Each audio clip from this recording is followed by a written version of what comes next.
Yes. Perfekt. Så jeg har simpelthen så mange ting, jeg skal holde styr på, synes jeg selv, og det er ikke engang mig, der skal snakke, men det er så spændende, og jeg vil rigtig gerne formidle det hele på denne her time, vi har. Det kan være, at vi går lidt over tid. Jeg skal nok prøve at holde os sådan inden for den time, men nogle gange kan det være rart lige at have 5-10 minutter til at afslutte ordentligt i. Men jeg tænker, Anne, at vi lige laver en hurtig guldvask, så vi Yes. alle sammen lige, inklusiv mig selv i hvert fald, går den rigtige Ja, vej. også mig. Vi starter lige med at tage på siden af hånden her.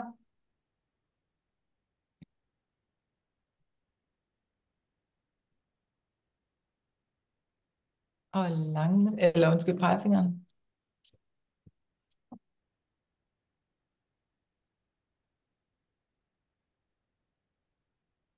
Men Lise og Vivi og Sande, de sidder helt velplaceret og stille. Det er jo godt. Siden af hånden. The stars. Ja.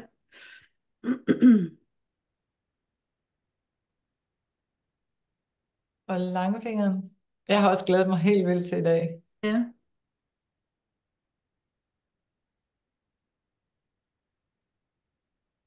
Det er virkelig også godt at få det delt, inden det sådan forsvinder, eller man glemmer ja, det. Og Ja, sådan. ja. siden af hånden.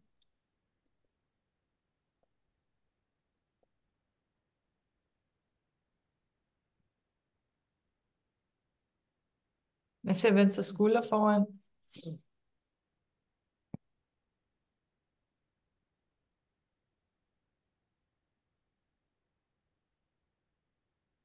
Og under næsen.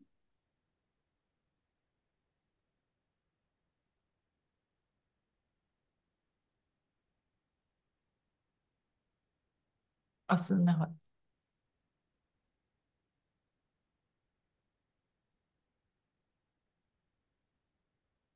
Sådan. Perfekt. Vi skal tale om Boy Truman og ikke mindst hans kursus, endagskursus, som hedder Symphony of the Cells. Og det er i virkeligheden også en bog og alt muligt andet, så I kan tjekke ham ud bagefter på hans hjemmeside. Jeg tror bare, det er symphonyofthecells.com. Og jeg har lige sådan spurgt ind til de tre damer, hvad vil være nogle gode sådan ting, vi skulle tale om, og der er sindssygt mange. Og jeg ved ikke, om jeg kan lande dem i den rigtige rækkefølge. Jeg synes egentlig også, I tre bare skal have lov til sådan at tale mere eller mindre frit. Men jeg tænker, Lise, hvis vi starter med dig helt kort. Hvem er ham der, Boy Truman, og hvad var det, I var til i Torino? Ja. Ja, hvem er han?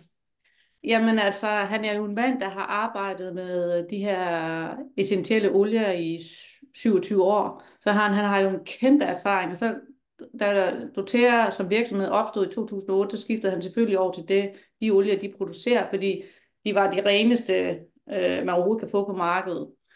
Øhm, Han har jo en kæmpe erfaring i forbindelse altså med at arbejde med de her olier og de her fysiske øh, symptomer og sygdomme, som de kan have.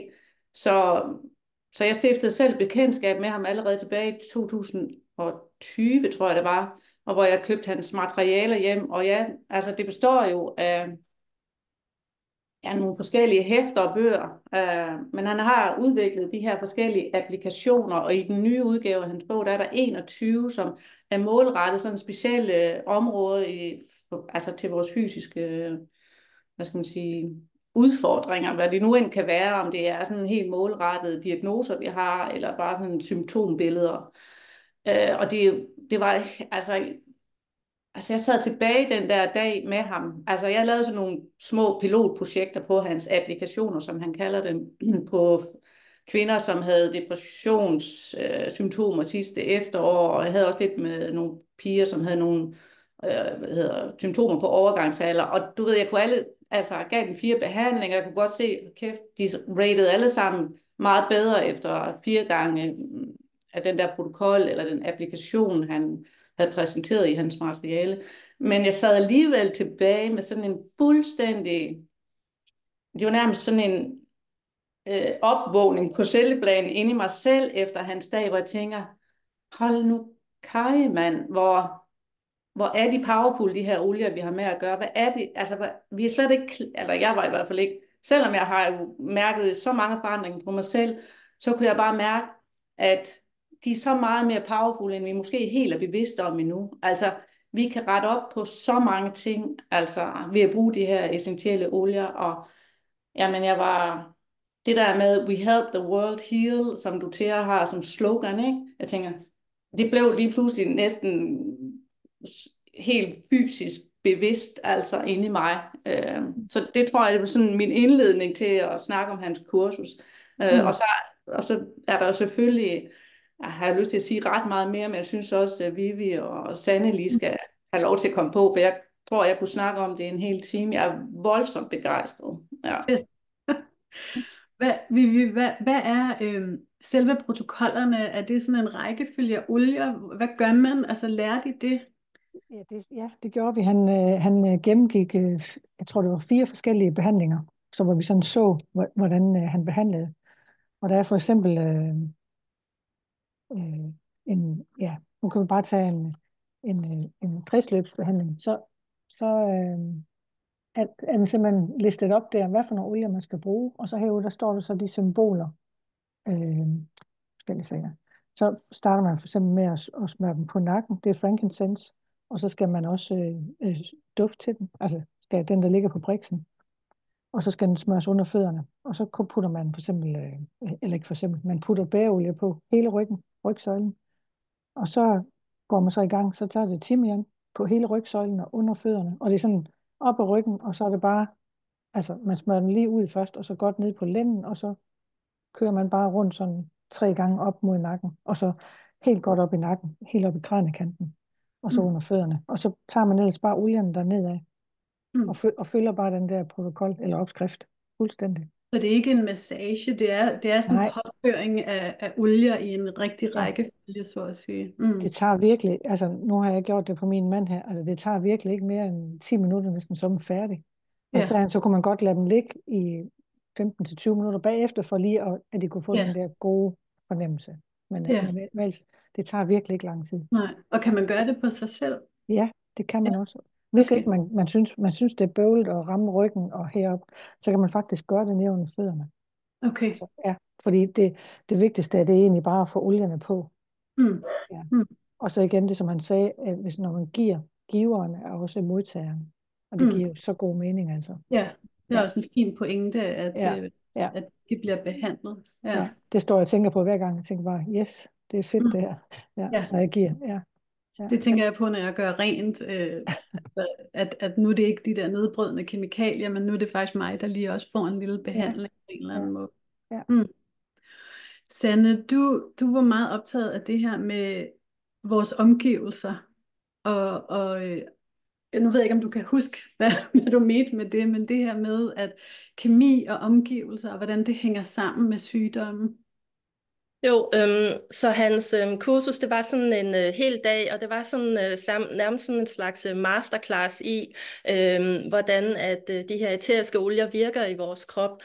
Så han brugte rigtig meget tid i starten på at fortælle os, altså, hvor mange kemikalier vi har i kroppen, og når vi er nyfødte, så det vand, vi har, altså vi består af de her 70, 60, 50% vand, så når vi er nyfødte, så er det her vand, det er helt klart, og når vi så bliver gamle, så er det sådan helt grumset.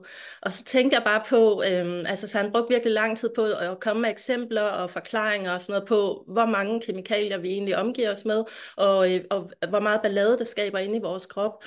Og det er jo egentlig sådan en snak, vi tit har haft inde i TLG, men jeg tror, det var den der sådan virkelig grundige gennemgang og eksempler på. Han fortalte også, at der er virkelig mange tusind stoffer i hudplejeprodukter, og det er jo så nok mest USA, han snakker om, når han kommer med eksempler, men virkelig mange tusind stoffer i hudplejeprodukter, som man ikke engang er testet, og som man ikke behøver, eller som man ikke, altså man aner ikke, hvad det gør i kroppen.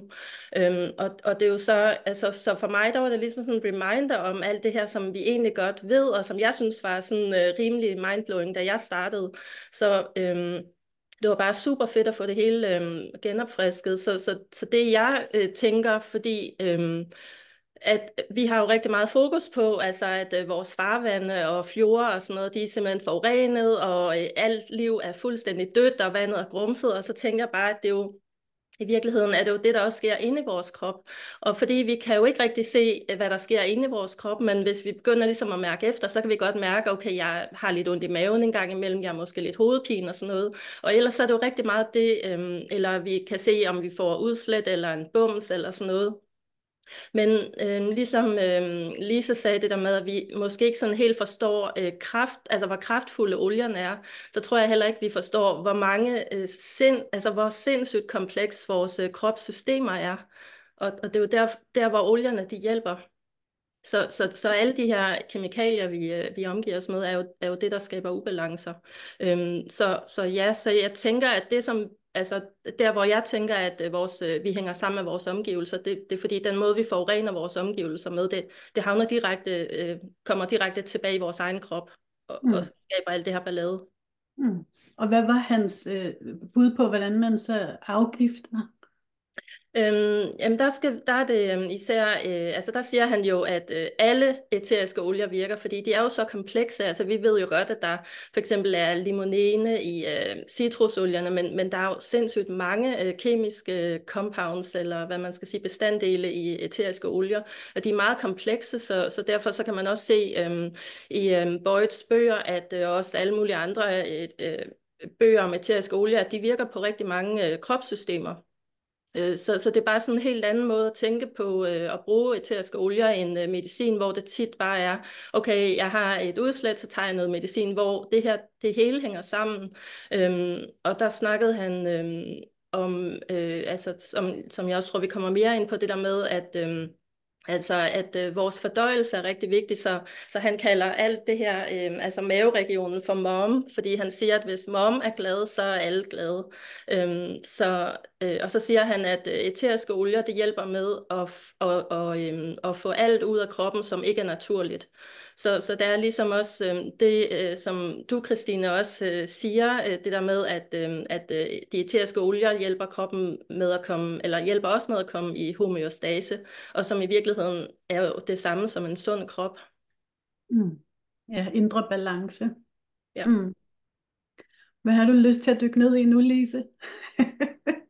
Jamen, jeg har lyst til at følge lidt op på det, som Sanne har nævnt, fordi jeg tror simpelthen ikke, vi er, altså han var meget sådan, altså alle de her sygdomme og lidelser, vi har i den nutid, vi er i lige nu, altså det havde vores forfædre ikke. Han sagde, jamen vores forfædre havde ikke autoimmune sygdomme, vores forfædre havde ikke allergier, så det er jo et udtryk for det her, vi putter på vores kroppe og ind i vores kroppe, og det er jo ikke, altså problemet er jo, at vi kan jo ikke leve et moderne liv, uden også at udsætte os for det her, fordi det er jo måden, vi producerer vores fødevarer på, og det er alle de her produkter, vi omgiver os af.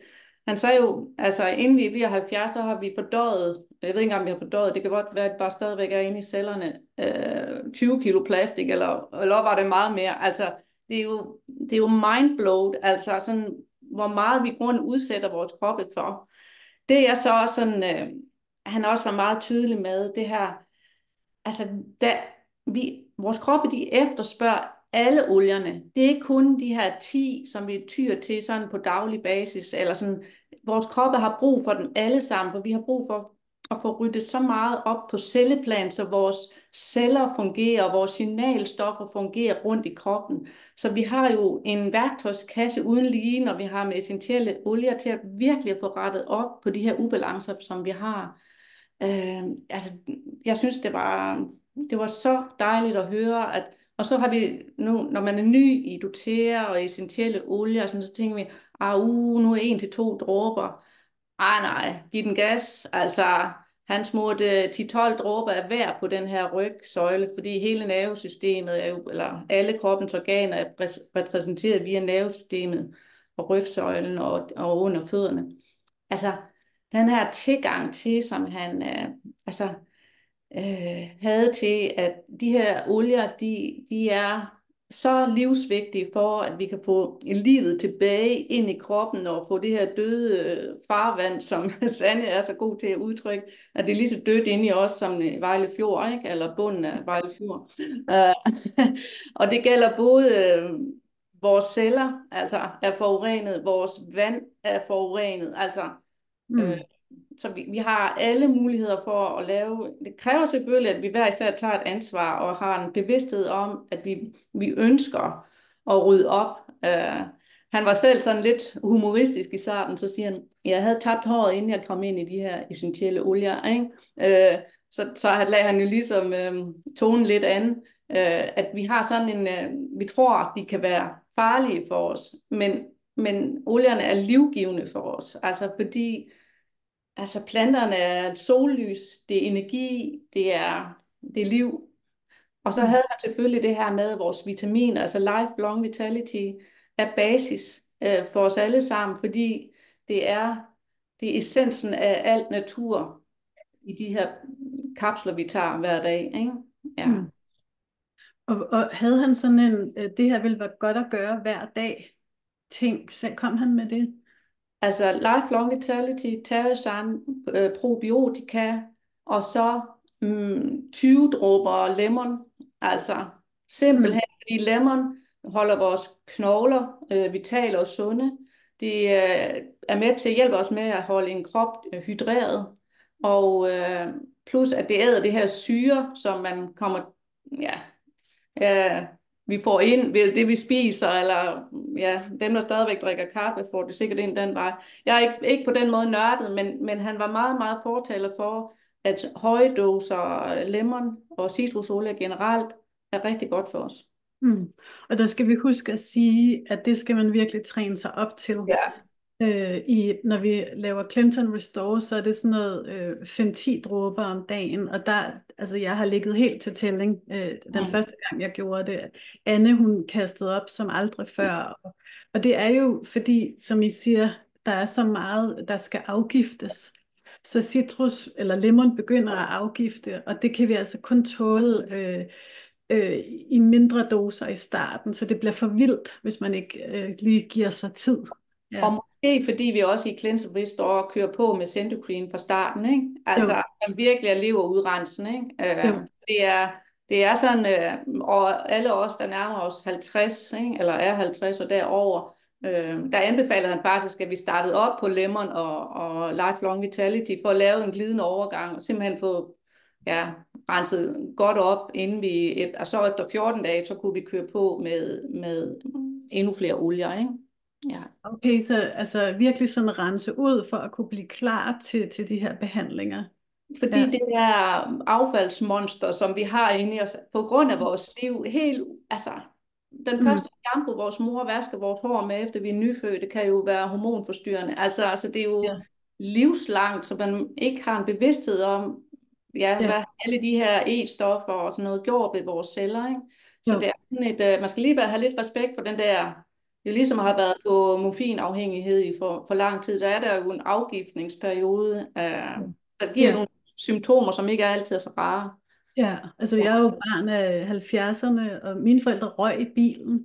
Det kan jeg altid huske som barn. Det var så sindssygt, og vi havde jo heller ikke sikkerhedsseler på eller noget. Men da jeg så efterfølgende blev mor og sagde til min egen mor, hvordan kunne du finde på at ryge med babyer i bilen? Så var hun sådan, jeg røg jo ikke, når jeg ammede. Altså, så vi kommer jo fra altså, virkelig meget halløj. Man skal ikke være ret gammel, så har man prøvet en del. Selv da mine børn var helt unge, gjorde vi ting, som nye mødre i dag slet ikke ville gøre. Vivi, vil du prøve at fortælle lidt mere med det der monster, vi har inde i os, som man vækker? Altså, men det er jo, når du begynder at bruge de der olie der, så kommer der jo nogle reaktioner, og de der ting, der skal ud. Når man laver de her protokoller her, så skal man jo også samtidig, nogle af de olier, vi så behandler med, der skal man så tage 3 af olierne faktisk, og en af dem skal så være en citrusolie, som vi så kommer i en kapsel, og det er 15 dråber, som vi så tager oveni den der behandling, vi får. Og oveni de her 20 dråber, vi får. Hold da op. Ja. Så jeg kan i hvert fald se på mit vedkommende, jeg har eddermame brugt for lidt olie. Det må jeg bare sige. Ja, og den der generelle regel om de 20 dråber om dagen, den er han så heller ikke lige til, kan jeg høre. Nej. Jo, altså, for ham der var det bare 20, og så kapslet også. Ja. Ja. Altså når man laver behandlingen, ikke også? Nej, han gik ikke rigtig op i regler. Han var også sådan, gjorde lidt grin med, at han sagde også, at nogle gange, så skulle man for eksempel smøre, det kunne være Neroli på, og så smøre jasmin på bagefter. Og så var der altid nogen, der sagde, ej, bliver de så ikke blandet og sådan noget. Det var han sådan ved at, sådan, synes han var så åndssvagt. Så han gjorde også meget ud af det der med, at der ligesom ikke var nogen regler, og man skulle bare give den gas. Mm. Mm. Ja. Ja. Men det her monster, han taler om, er det så, når folk får reaktioner, og de så tror, nu kan jeg ikke tåle olierne, Ja. eller nu kan jeg ikke tåle LLV? Talte Ja. han om det? Ja, det gjorde han. For eksempel også eksem og allergi. Han sagde, altså hvis nu man fik udslæt af olierne, eller fik noget, så skulle man bare stoppe med, hvis nu det var, fordi man smurte dem på, så skulle man bare stoppe med at smøre dem på udvendigt, men man skulle stadigvæk blive ved med at tage dem indvendigt, fordi så fik man renset op på den måde. Og han sagde også, at alle hudproblemer, eller eksem og sådan noget, det blev fikset ved hjælp af Terrazyme. Og han tog sin Terrazyme, altså man skal tage den i hvert fald 2 timer efter sin mad, eller en halv time inden, fordi hvis nu man tager den sammen med mad, så fordøjer den egentlig bare det, man spiser, i stedet for at hjælpe med at fordøje resterne. Så han tog altid sine detox-præparater til natten. Altså inden han gik i seng, så tog han hele molevitten. Han tog 2 til 3 Terrazyme hver aften, inden han gik i seng. I hvert fald, altså, at jeg ved ikke så ikke, hvad han tog ellers, men det var i hvert fald det. Og han sagde også, at når nu man for eksempel bruger hydrokortison, eller det der for eksem, så slukker man jo bare for cellerne. Man lukker bare nervesystemet ned, sådan at man ikke kan se, man har, men man har det jo stadigvæk. Ja. Så det er jo bare, altså, det er jo payback time, når man, ja. Så, ja. Det er så sjovt, fordi jeg har sådan ærligt ignoreret ham fuldstændig, fordi jeg tænkte, det er kropsbehandling, og det skal jeg ikke. Jeg gider ikke at røre ved nogen, og slet ikke sammen med nogen. Det der. Nej. Men det, som jeg har erfaret nu, det er, at jeg har virkelig sovet i timen, for han siger jo alt det, som jeg egentlig også siger. Han siger det bare på en måde, så jeg tror, folk virkelig forstår det. Han gav den virkelig. Der kommer nogle facts på, som gør, at man virkelig vågner lidt op på en eller anden måde. Altså jeg sad tilbage, efter vi var færdige, jeg sad bare og tænkte, wow, tænkte jeg bare. Hvor har jeg også været henne? Fordi det er jo fuldstændig mindblowing, det han fortæller. Ja, altså, det er virkelig, sådan virkelig. et paradigmeskifte på en eller anden måde. Ikke? Fuldstændig. Og jeg sagde også til, hvis jeg ikke kan få andet med end den her dag hernede fra, så er det bare det hele værd. Ja. Sådan havde jeg det virkelig. Ja. Fedt. Ja. Så de her protokoller, hvor mange gange, er det én gang, man gør det, eller er det over dage, eller hvordan? Ja, altså hvis du har et specielt problem, så kan du gøre det 2 til 3 gange om ugen, i måske 4 uger, eller alt afhængig af, hvordan det nu lige spænder an. Ja, kan man gøre. Det er sådan lidt afhængig af, hvordan det går. Ja. Lise, du talte noget om, skal jeg lige se her, hvorfor kan jeg ikke finde den lige nu? Det var noget med noget energi i cellerne. Ja. Du ved, hvad jeg mener. Ja, men altså det er jo, hvad man siger,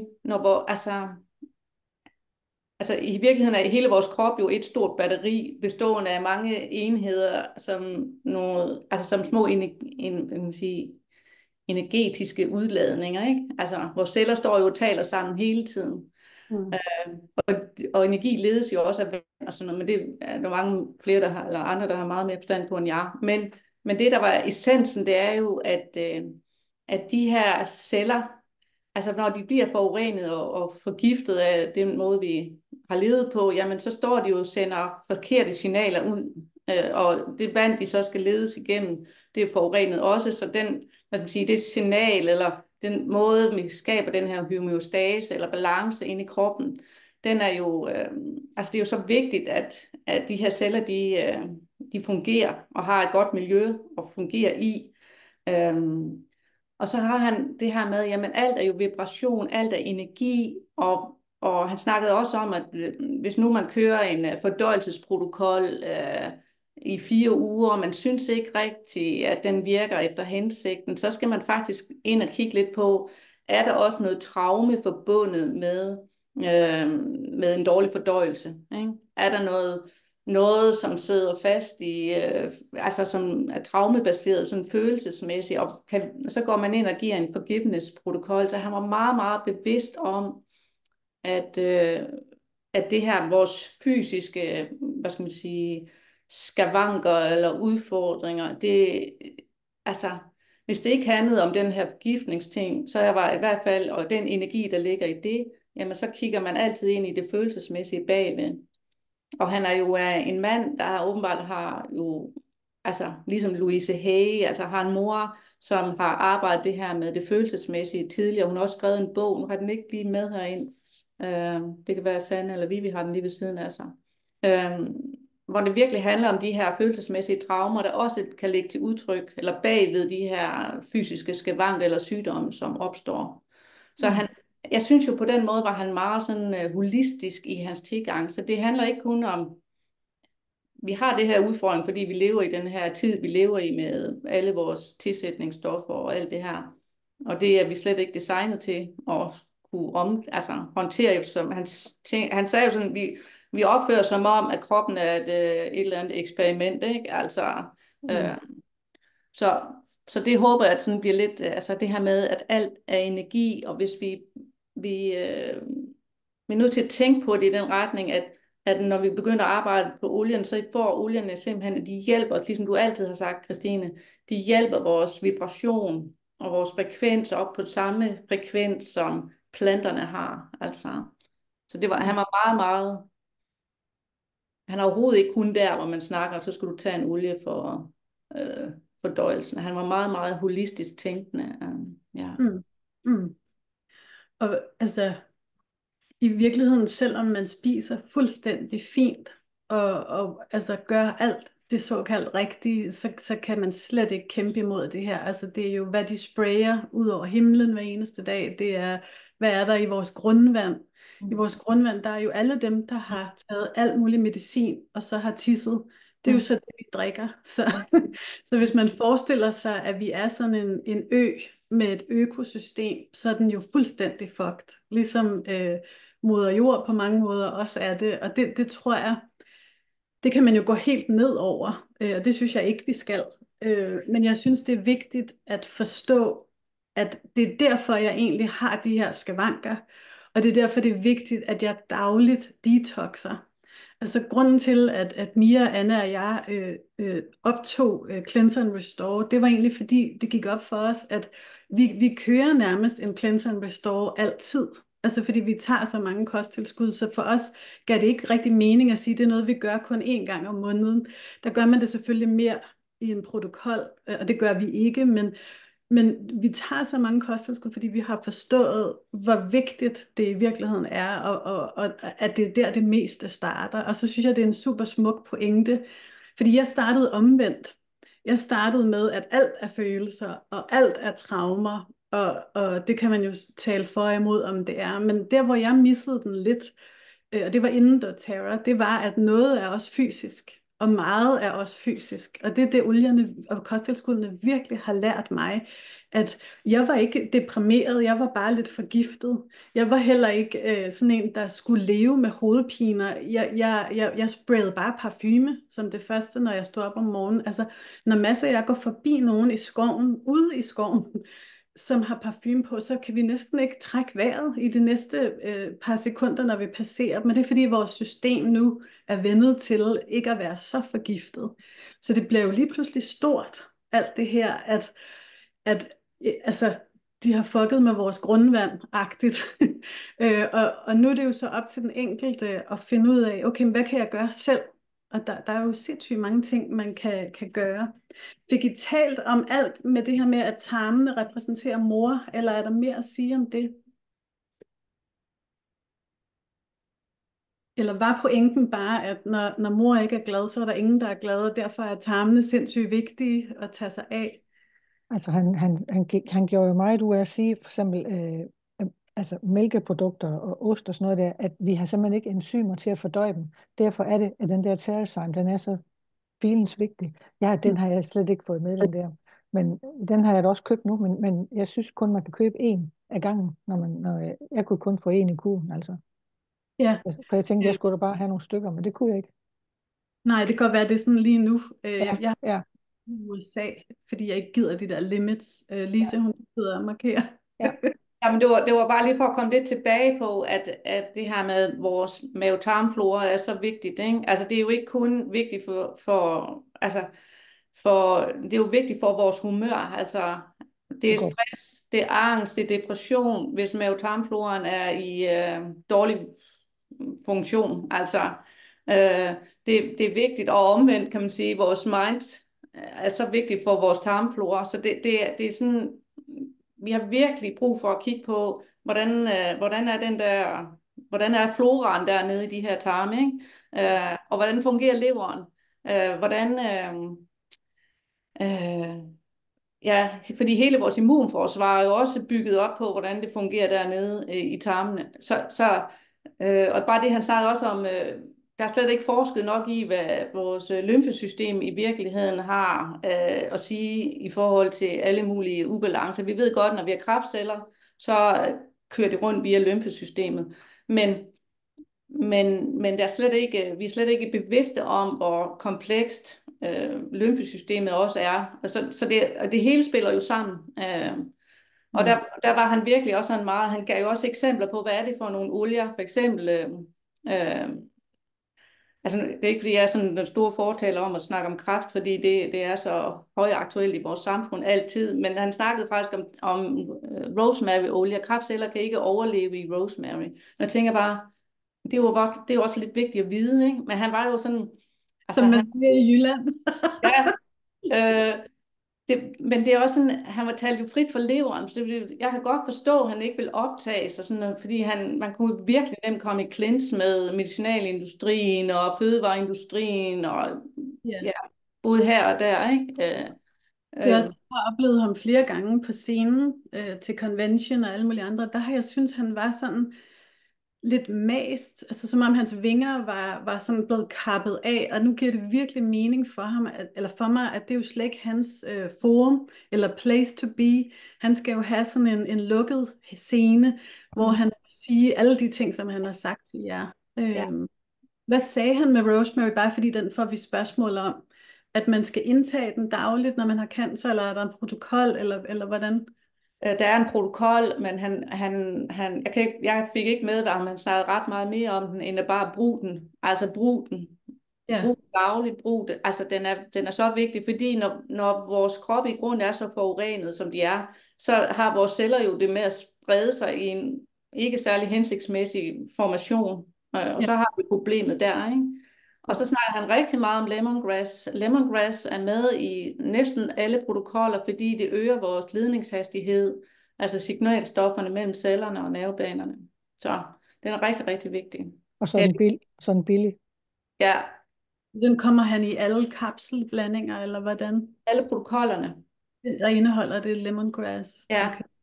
Fordi det simpelthen øger cellernes signal. Så de sender de rigtige signaler ud.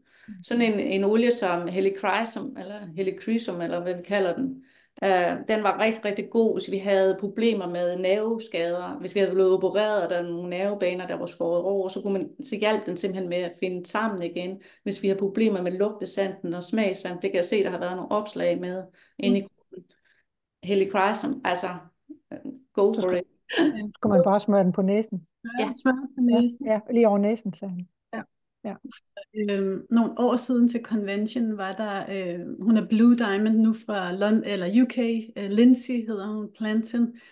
Hun havde en kompliceret fødsel og endte i rullestol bagefter. Og hun fortalte om, hvordan helichrysum, som jeg kalder den, virkelig fik hende på benene igen. Og nu går hun og danser sportsdans, og altså er det, vi vil anse for at være fuldstændig normal. Og det, jeg tror, det er lidt for svært for os at fatte, hvad det er. Det er også det, I 3M'er af. Altså, I ligner sådan nogen, der var sådan, nå, havde jeg det i tasken? Det var jeg ikke lige helt klar over. Altså, vores mindset er ikke endnu helt med på, hvad alle de her olier kan. Mia har jo også lavet magi med sin datter, Luna, der nu taler og går, og jeg ved ikke hvad. Altså, så jeg tror, vi er nødt til også at tage det lidt i etapper. Og så også kombineret med, at vi får jo ørerne tudet fulde fra Sundhedsstyrelsen og alle de andre venner, om alt det modsatte. Det jeg selv har gjort, og det må man ikke sige højt, men nu kan jeg jo sige det her på Zoom. Jeg har gjort det selv i mange år, at når Sundhedsstyrelsen kommer ud med noget, så gør jeg det modsatte. Jeg undersøger det lige lidt, men jeg ved faktisk som en hovedregel, at så er det det modsatte. Så husk at bruge fluor, så sørger jeg for ikke at bruge fluor. Husk dit datten, og så sørger jeg for ikke dit datten. Altså, så det er også sådan en, at det er jo et svigt ud over alle grænser, og så sidder vi her, en lille skare, som sådan nogle helt repræsentanter for den her urtefamilie, der så skal ture og gå vejen selv med alt det her, og ham, der underviser, må ikke engang helt sige det, så han gør det lidt på et lukket forum. Så jeg tror, det kommer til at tage lidt tid.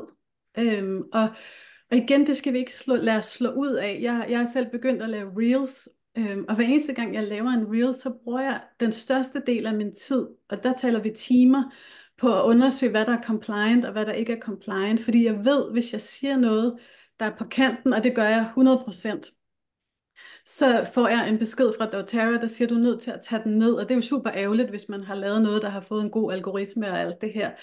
Så vi skal ligesom prøve. Jeg synes, doTERRA gør det ret smukt selv.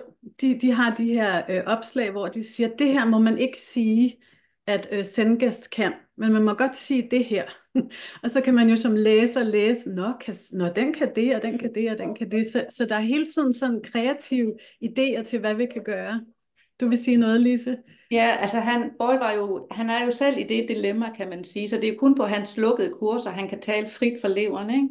Men han snakker meget om det her med, læs nu mellem linjerne, altså læs mellem linjerne, fordi min indre systemkritiker kommer jo også op, og min rebel er jo også ude at løbe indimellem, altså, men jeg tror, det der med at gøre os selv bevidste, hvor powerful et værktøj vi har igennem olierne. Og nu er sundhedsmyndighederne også begyndt at tale om, at vi skal kunne tage mere ansvar for vores sundhed. Ikke? Så tænker jeg, ja, men det kan vi jo, hvis vi får den rigtige viden til at gøre det med. Ikke? Ja.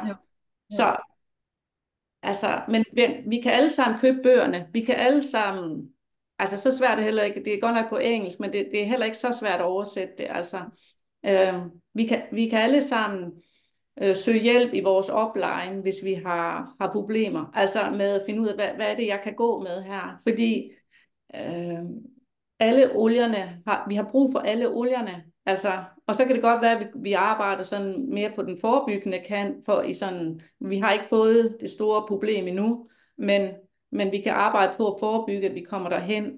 Og det kan vi bruge olierne til. Vi kan også behandle, hvis vi er nået derhen, til at ligesom at få opløst den problemstilling, vi har. Han gav jo så mange patienteksempler, du ved, piger med endometriose, der fik børn. Altså, og der var han endda vittig og sagde, at hans kone havde stået i kø med nogle af de her piger, og så havde de snakket om Boyd's babies. Og så var hun jo nødt til at spørge dem, hvad handler det om. Og det handler simpelthen om, at han havde behandlet dem, han havde givet dem den protokol, så de blev i stand til at sætte et barn i verden. Altså, piger, der led af, jamen det Sanne og Vivi må hellere gå på banen, inden jeg kommer til at snakke for meget. Jeg elsker, du er så passioneret, Lise. Ja, men jeg ved det ikke. Altså, jeg har det bare sådan. Jeg tror, det ringer ind i din sygeplejerske. Og det kan godt være, at hun er blevet vækket til live igen. Altså, den nye version af din sygeplejerske. Han har jo en Facebook-gruppe, der er Symphony of Cells. Det koster godt nok, jeg kan ikke huske, om det er $2,5 eller $5 om måneden for at være medlem. Og der er der jo ikke nogen, der kan man jo tale frit, og hvis der er et eller andet problem, så kan man skrive det og spørge om det, og så svarer de altid, eller ham eller en af hans sønner. Eller, Det er en gruppe på Facebook. Ja. Vi skal nok lave links inde i gruppen til det hele bagefter. Ja, men jeg ved ikke, om man skal have taget et af kurserne for at blive medlem. Det kan sagtens være, ja. Jeg har allerede tjekket, hvornår det næste kursus er. Det er sådan lidt irriterende, fordi det er Brasilien, Utah og Budapest. Og Mads, han blev sådan grundtræt. Cologne, Tyskland, september den 14. Ja, det lyder nemmere. Ja. Der kan man også drikke Riesling mere. Hvad siger du, Christine? Jeg siger, i Bologna kan man drikke Riesling. I Tyskland. Det var bare lige en ting. Ja, i Køln. Det kan man. Ja, præcis. Lige siden af Düsseldorf. Vi kan jo sagtens med. Det er no problem. Og det er skide godt, så skal Mads ikke ligge søvnløs over den, for han var lidt bekymret for, at han skulle til Brasilien. Sanne, er der noget, du synes, vi skal huske at sige, som vi Ja, ikke... altså, jeg synes, altså jeg kunne godt lide sådan den der pragmatiske tilgang, han havde til at bruge olierne. Og han siger også, at altså, grunden til, at han tager de her Terrazyme om aftenen, det er fordi, at vores fordøjelse, den arbejder om natten. Men det er også fordi, han går ikke med tasker om dagen, så for ham så er det bare nemmere, at han tager alle olierne om aftenen.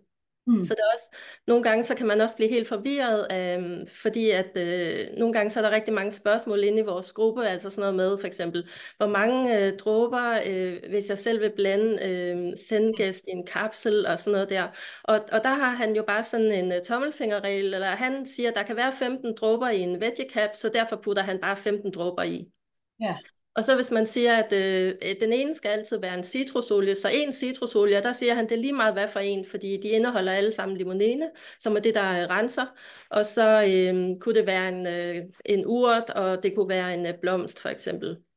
Så det er bare super nemt ud, og ikke skulle sådan, altså være nervøs for det der med, at skal jeg putte 1 eller 2 eller 3, og vi har også snakket meget om det der med, hvor mange dråber må man tage om dagen, og jeg tror, det vi plejer at sige 25, og sådan noget, men han kommer jo langt over, men jeg tror bare, det handler om det der med at tage ansvar for sig selv, og så selvfølgelig mærke efter.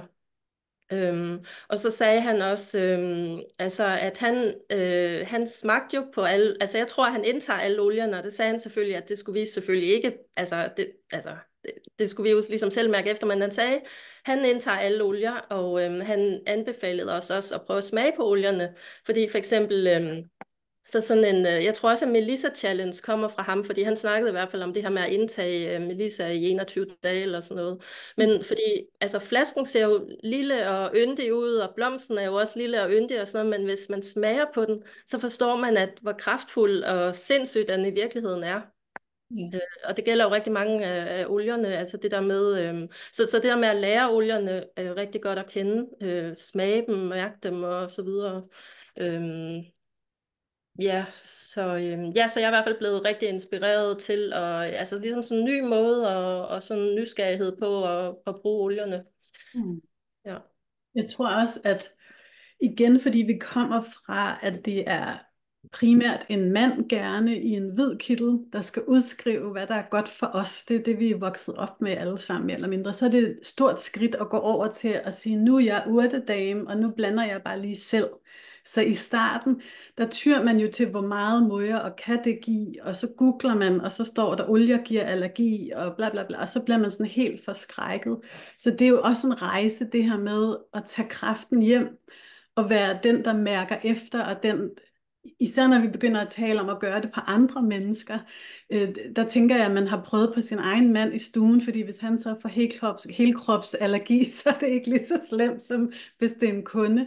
Men på sigt bliver man jo fuldstændig tryg i, sådan har jeg det i hvert fald selv. Jeg har også smagt på alle olier. Det må vi heller ikke sige, fordi vi må jo ikke smage på dem, der har beskyttelseslåg, så selvfølgelig skal sådan en som mig prøve det. Og jeg indtager også virkelig mange olier. Jeg synes, det er sådan en af de bedste måder, de virker på for mig.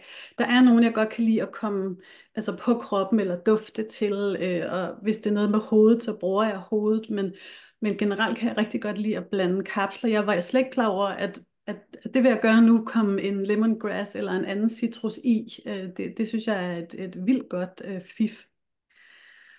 Lise, synes du, der er noget, vi Det mangler? man kan gøre, fordi det er også det der med, at måske kan man også hænge lidt fast i, at man altid bruger de samme olier, så det man kunne gøre, det var, at man valgte en af de her protokoller, og så siger han, så bare bare vælg 3 af de her olier, og lave en kapsel ud af det. Så det er jo også en meget god måde, ligesom at få noget inspiration til at få brugt nogle flere olier. Og jeg synes også, det er en god pointe, det her med, at alle olier virker.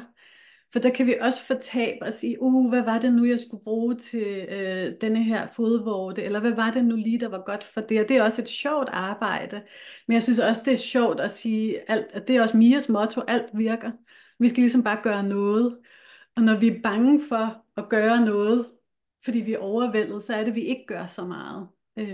Så der er mange sådan fine pointer, synes jeg. Og jeg elsker også, at han og I siger det her med, at olierne går jo dybest set bare ind og fjerner alt det, der ikke er naturligt. Det vil sige alt det, der er udefra kommende gift, det går de ind og hjælper os med at fjerne, om vi bruger det i vores hudpleje, eller i et kosttilskud, eller i en kapsel, eller smør det. Det er sådan set alt sammen rigtig fint, ikke? Mm. Og på den måde kan man sige, når vi nu hvis vi får udslæt af at bruge olierne, så altså i virkeligheden kunne man jo hilse det velkommen og sige, nå, det var da sandelig godt, så er de dernede og får renset op, ikke? Så er det, og det er jo der, vi bliver forskrækket og tænker, nu kan jeg måske ikke tåle det her. Men i virkeligheden er det er jo monstret af affaldsstoffer, der bevæger sig op og ud, altså.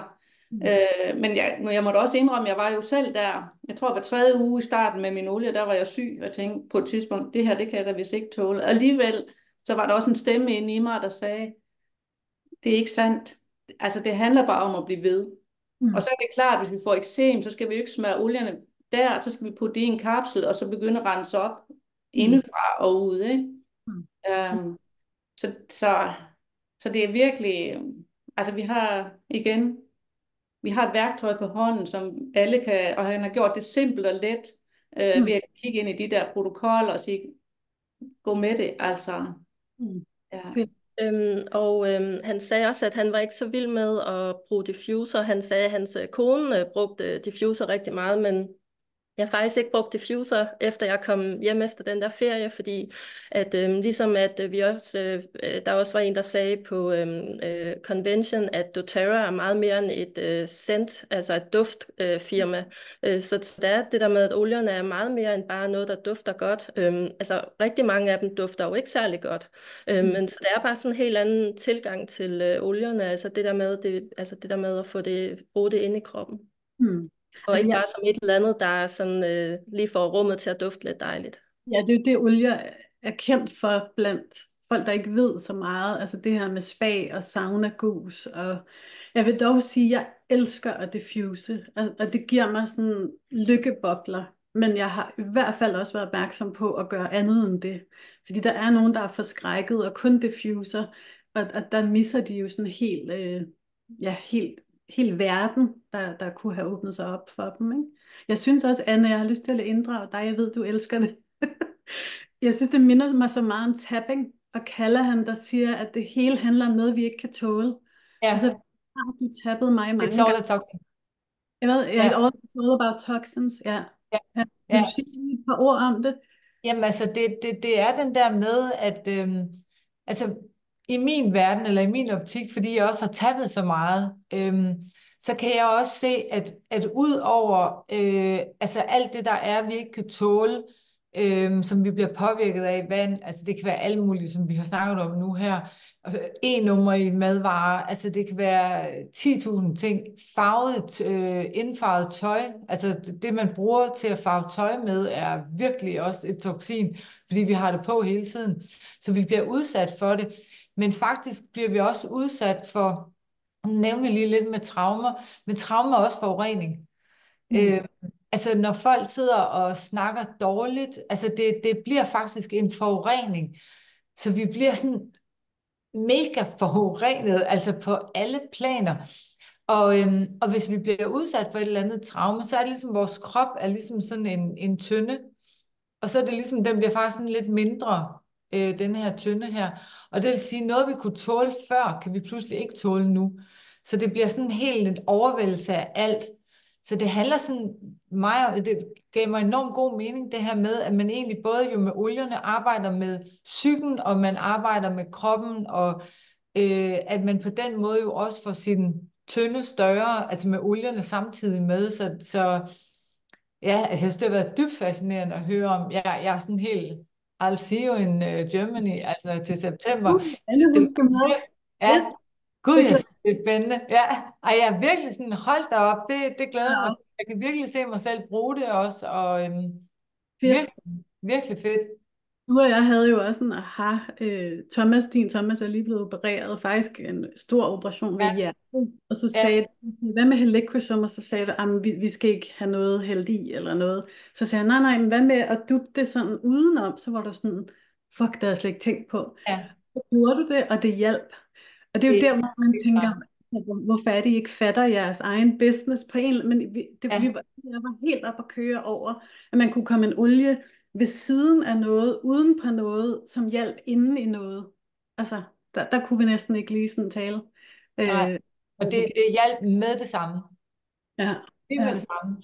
ja. Og Thomas, han sidder herovre i sofaen og hører med, og han farede lige op og puttede lemon i et glas og drak det, og Ja, så, altså den der med, at ja, altså, as we speak, altså ja, altså ja, det er vildt, hvad olierne kan, men det var også meget fascinerende at se med sådan en altså han blev jo opereret indenunder, så det ja, var kun arret, det var her indenunder, ja, at jeg tror, der nærmest gik 2 minutter ja, med Copaiba, Helichrysum og ja, Cedarwood og ja, ja. ja, det har jeg sagt. Og Franklins. Altså, det var helt vildt. Mm, Altså, smerten gik fra sådan her til her, mm, mm. og til Fedt. at vi kunne sove om natten og sådan noget. Så det var virkelig fantastisk. Og jeg tror, det er Og det. mere, jeg skal lige sige, det var mere effektivt end morfin. Fedt. Altså, og jeg tror, det er det, øh, jer tre og Anna og Mia og jeg, vi har jo sådan en gemt redder, healer, sygeplejerske. Mia, hun er jo også blevet zoneterapeut og alt muligt. Der er sådan noget urtehalløj, som det ligger bare sådan helt inde i sjælen. Og jeg tror, det er det, han vækker. Det der med at ture alt det, og være sin egen healer. Altså den frihed, der er i det, men jo også, hvor meget man kan hjælpe andre mennesker, der jo vitterligt ikke ved, at det her overhovedet er muligt. Altså langt de fleste på planeten lige nu, tror jo virkelig, at olier ikke må indtages, og de kun er til spa, og at de og det er et scam og alt muligt andet. Vi skal du...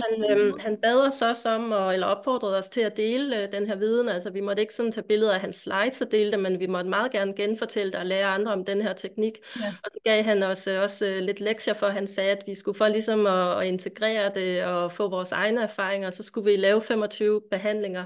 Så jeg har booket mine første 2%, og det bliver aller første gang, jeg laver noget som helst for andre mennesker. Men det er også ligesom, altså jeg prøver ligesom at komme ud over mit eget ego, som er nervøs for at skulle røre ved andre fremmede mennesker og sådan noget der, men det der med, at vi kan virkelig jo hjælpe folk med nogle, altså sådan, altså virkelig altså ændre deres liv med det her, så altså lad være med at holde det tilbage. Ja. Så Vivi, jeg vil bare lige høre for dig, for jeg ved, at du skal gå helt sharp. Ja. Er der noget, du mangler at sige? Jamen Eller? altså, der var jo mange ting, men jeg synes jo egentlig, det er sådan, men det der også er, det var, at han sagde jo, at olierne, de var antimuterende, altså de forhindrer de dårlige celler i at formere sig. Mm. Det synes jeg også er mega Det må man i cool. hvert fald ikke sige Nej, højt. det ved jeg godt, men det sagde han i hvert fald. Ja, Og så fedt. det der med, at de var antisyreregulerende. Ja, det er Og det er, smart. det er jo det der inflammationen i kroppen, det er jo fordi, vi har for meget syre. Ja, Så der ergo, når vi tager citrusolerne, så. om syreskader i virkeligheden Ja, og for meget. ja. Knogleskørhed, det er jo også for meget syre. Ja, Så, og så sagde han, at hvis tungmetaller, 3 til 4 kapsler Sendokrin dagligt var godt, sagde han, for at ja. udrense tungmetaller. Altså Det var sådan. permanent, eller i Hvad en... var? Nej, nok bare en periode, hørte jeg det som. Ja, Mm. ja. Mm. Fedt. Ja. Ja, og så enzymer var godt til alle allergier også. Ja. Ja. Må jeg lige spørge om noget? Mm. Ja, fordi jeg kan nemlig huske, du sagde, Christine, da du også var helt oppe at ringe over, at du havde talt med jer tre, og gengav, at netop det der med Terrazyme skulle man tage om, eller Sendocrine skulle man tage om aftenen, også for at vi bedre kunne optage vitaminer og mineraler. Er det rigtigt hørt af mig? Ja, var det ikke Terrazyme, der Det var gjorde... Terrazyme. Terrazyme, ja. Ja. Så det er simpelthen, hvis man tager dem om aftenen, så optager man rent faktisk mineraler og vitaminer. Nej, så går de ind og ligesom arbejder i din fordøjelse om natten, hvor der bare er fuld power på, fordi der er fred og ro til det. Der bliver den Ja. ikke stimuleret af andet mad. Så Ja. der tager den resterne, hvad du har Ja, i smart. tarmene. Ja. Ja, Ja. super fint. Ja. Wow. Og hvordan nu, altså må I så give behandlinger nu? Altså det der endagskursus, gør det Ja. så, at I kan give behandlinger? Ja, men det Ja. tror jeg også, at andre kan, altså selvom man kun har købt bogen. Ja, det tænker jeg. Man har ikke nogen sådan certificeringsregler eller noget. Man kan slet ikke blive uddannet af ham. Andet at man kan få fedt. Det kan jeg virkelig godt lide. Ja. Det var faktisk også hans pointe, at han ville lave nogle protokoller eller applikationer, som var tilgængelige for os alle. Altså uanset om vi er den, der har problemet, så kan vi jo oplære vores pårørende, eller vi kan give os dem selv. Altså så det er tilgængeligt for os alle. Ja. Øh, Fedt. ja. Altså, jeg har lavet en aftale med en af mine byggere, at jeg nu her til august, tror jeg det var, vi snakkede om, så kommer jeg op til hende, og så samler hun nogen, og så viser jeg og fortæller om det, jeg har oplevet der, og hvordan jeg giver behandlingerne. Fedt. Ja. Ja. Ja. Det er skide godt. Og vi kan jo bare tage sådan en snak her igen. Mm. Jeg ved, at jeg har et kursus 2, der hedder Miracle of the Molecules. Det er jo også sådan noget, man helt klart skal med på, tænker jeg. Ja, fedt. Mia, alle de her gode links, kan du også dele dem inde i gruppen? Det har jeg gjort. Jeg har gjort den. Du er bare så pro jo. Jeg kan slet ikke følge Altså med. bro. Jeg elsker, at du sidder og klikker og streamer på Facebook og det hele. Det kører virkelig. Ja, skide godt.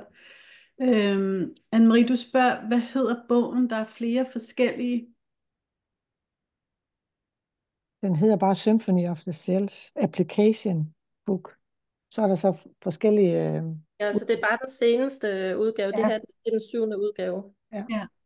Og vi tjekkede lige, den kan ikke fås inde på Essential Oil Supply, sagde du, Lise, men sikkert på Amazon måske. Ja, det skal vi nok også lige finde ud af, og så finde nogle links. Har delt links Du har det links til bogen. i chatten og inde i gruppen. Gud, altså, vi kan jo slet ikke følge med mere. Det går alt det her. Fedt. Så er der også sådan en stor en, vil jeg sige. Sådan en stor en her. Ja.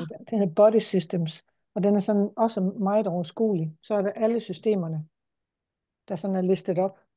Fedt. Ja, den er også god, i hvert fald. Jeg har noget om probiotika, hvornår man bedst tager det Til natten. i natten også, sammen med Ja. de ting, det kunne Altså, jeg godt han snakkede ikke vildt meget om probiotika. Han blev bare ved med at gentage det her med Terrazyme, at altså, enzymer er så vigtige. Ja. Fordi det er vigtigt for rigtig mange processer i kroppen, og også hvis man for eksempel får en skade, at så er det også rigtig godt at tage Terrazyme i en måned, mens man heler. Ja. Og der er faktisk, jeg har fundet en video, hvor han snakker om fra en eller anden convention for nogle år siden, så den kan jeg også dele, fordi der snakker han også om Terrazyme. Så jeg tager også fast 3 Terrazyme hver aften på grund af det her. Fordi han sagde, at det var så vigtigt for masser af processer. Ja, jeg har også gjort det siden Italien. Ja. Er der andet, vi skal sige? Noget, vi mangler? Altså, der er jo masser af litteratur på, altså man kan jo også købe det på hans hjemmeside, så er der jo lidt det der, jeg ved ikke, hvad toldregler der er på litteratur, men det er i hvert fald tilgængeligt for os alle sammen. Men man kan jo sige, hvis man er rigtig nørdet, så har du jo også lavet den her Essential Oil Chemistry Handbook. Der får man ikke så meget konkret at vide, fordi det igen skal passe på, men man kan alligevel godt gå ind og kigge lidt på, hvad er det, de her olier eventuelt gør ved cellerne. Men ja, det er kun, hvis man er til det nørdede, tror jeg. Så der er masser af viden derude, og altså hele tiden husk det der med at læse lidt mellem linjerne også. Det er vildt, hvad vi kan med de her olier. Så snakkede han også, altså han snakkede jo om at det her med, at det var rigtig godt at tage LLV hver dag, og Terrazyme, og så de her op til 20 citrusoliedråber. Og han siger, at det er Alpha CRS, altså hvis man kigger på prisen på de 3 kosttilskud, så Alpha CRS koster nærmest lige så meget som hele pakken. Og der er også, altså han siger, at det er det kraftigste kosttilskud i den der pakke, fordi der er alle de her antioxidanser og polyfenoler og sådan noget i, og det er tit det, som... Hvis folk får ondt i maven eller får det dårligt af LLV, så er det tit på grund af det. Men det viser jo også, hvor kraftfuldt det er, at man får den her reaktion. Så det er også, at hvis man er forvirret over, hvad for nogle olier man skal bruge og sådan noget, så kan man også bare følge det her med LLV og Terrazyme og citrus hver eneste dag. Og igen så minder det mig om tapping, altså at selv gode ting kan få os til at gå omvendt.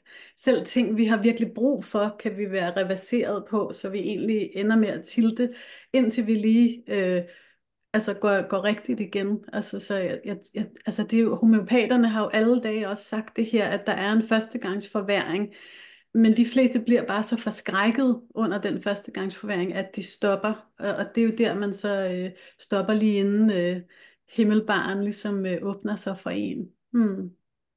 Jeg synes, det har været helt vildt spændende. Jeg skal lige kigge på flybilletter til Køln, kan jeg mærke. Det vil jeg rigtig gerne ned og opleve. Jeg synes, det var så magisk at mærke, hvordan I var blevet sådan helt vækket til live. Altså mennesker, der kan det, det er sådan nogle, jeg virkelig elsker at opsøge, fordi det er så simpelt, det de siger ofte, men det går sådan lige ind i ens hjerte på en eller anden måde. Så tusind tak, fordi I delte. Jeg er sikker på, at der er rigtig mange, der kommer til at huge af jer, når vi deler det i gruppen, og hvis der kommer spørgsmål, så hjælper vi jo bare hinanden med at svare på dem. Jeg må tagge jer, hvis jeg synes, det går ud over mine evner. Og ellers så er der, i dag tapper vi ikke, fordi ja, det kan vi ikke gøre hver gang. Nogle gange er det også bare at tage ind, og hvis I har brug for at tabe, fordi I lige synes, det hele var lidt vildt, så kan I jo finde en af Annes tappinger inde i grupperne, og så lige lande på den. Men ellers så vil jeg bare sige god weekend. Tak til dig, Mia, også for Proper Tech. Mille, du siger, juhu, mega tusind tak, helt enig, fedt at blive vækket igen, vildt spændende, tusind tak, jeg blev virkelig motiveret, fedt, Anne-Marie. Jamen, altså, det er virkelig sådan noget, der taler til hele vores team, fordi det er så healerbaseret og så redderbaseret, men på en balanceret måde. Og det er også det, jeg virkelig godt kan lide, at det er sådan ansvar og power, men også en stor støtte til andre mennesker. Så det er jo klart, de er der bygger, det giver jo super god mening at inkorporere sådan noget her i jeres business, hvis I er til den slags. Det ved vi, Mia kommer ikke til at gøre, og højst sandsynligt heller ikke jeg, men derfor er det jo fedt at have i posen af værktøjer, også til børn og mænd og alt muligt andet. Og tak, Anne, også for din